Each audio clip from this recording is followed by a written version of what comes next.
Mabuhay ang Pilipino! Mabuhay! Mabuhay ang Pilipino! Mabuhay! Mabuhay ang Armed Forces! Mabuhay! Mabuhay ang Philippine National Police! Mabuhay! Mabuhay ang vloggers! Mabuhay! Oh, sandali lang. Tinitingnan ko ito eh. 10:25. Kumpleto sila. News 10:25. TV7, ABS-CBN. May warning ako ito eh. Kahapon, ang hindi pagpapakita ng mainstream media ay mananagot sila sa taong bayan. Kinakailangan ilitaw ang katotohanan ang nangyayari sa ating bansa. Wala tayong dapat kilingan. Kayong mga mainstream media, ay kasama na pala ako sa social media, ay dapat lahat ng impormasyon, lalong-lalo na ang nakawan, dapat malaman ng Pilipino na ginagago, tinatarantado tayo.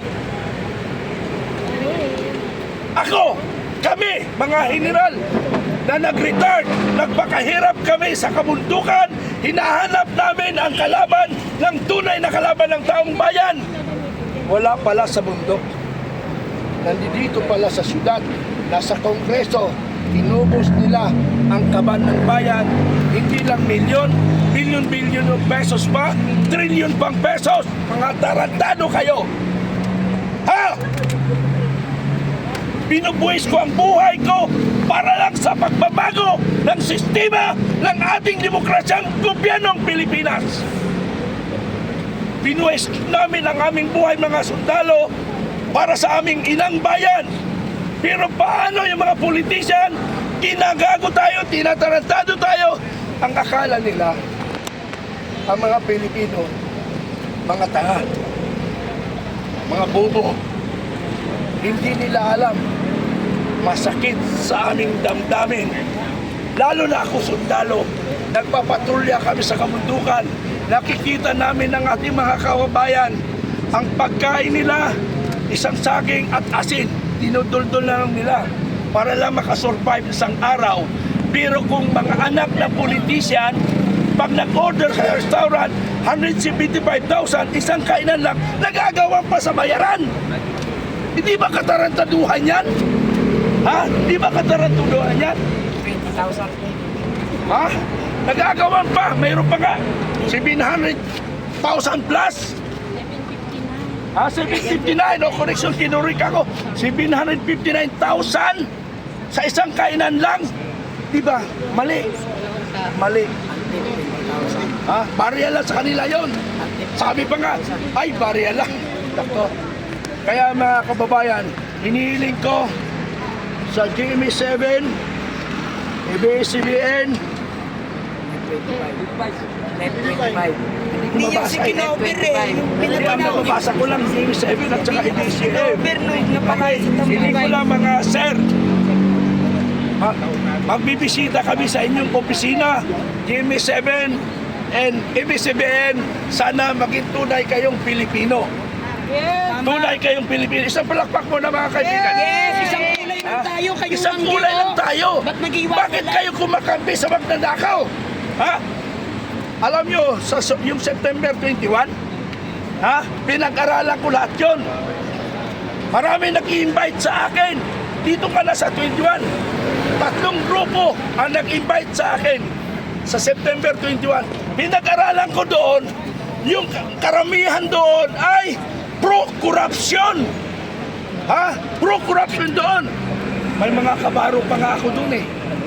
Pro-corruption. Bakit ko nasabi pro-corruption? Ipro-bumbong sila eh. Pabor sila sa nakaw. Sabi ko, sir, hindi nyo ba nakikita ang mga nangyayari sa ating bansa? Hindi nyo ba narinig sa mainstream media o sa mga vlogger? Hindi ba nyo nakikita, nababasa? Buksan nyo, sir, ang mata ninyo. Bibig nyo. Hinga. At tainga. Wala.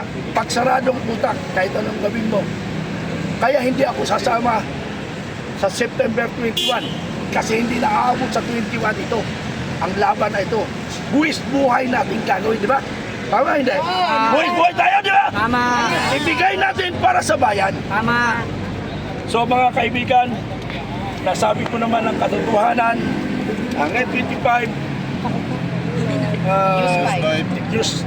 News 5, TV7, ABCBN, yung ANTV hinahanap ko. Kasi minsan nag-cover sa akin yung ANTV, wala no? Baka nakakuha na. Baka na traffic or na flood control. Ano? What I mean? Nabaha! Oh, nabaha. Kaya hindi nakarating. So sorry na, kaya hindi nakarating. Ano? So mga kababayan ko, ipinaparating ko sa lahat ng ating kababayang Pilipino, pinapalangin ko sa ating Panginoon na sana maliwanag ng kanilang kaisipan na sila'y dadayo dito sa ating bukas, pasyalan tayo para makita nila ang katotohanan ng nangyari.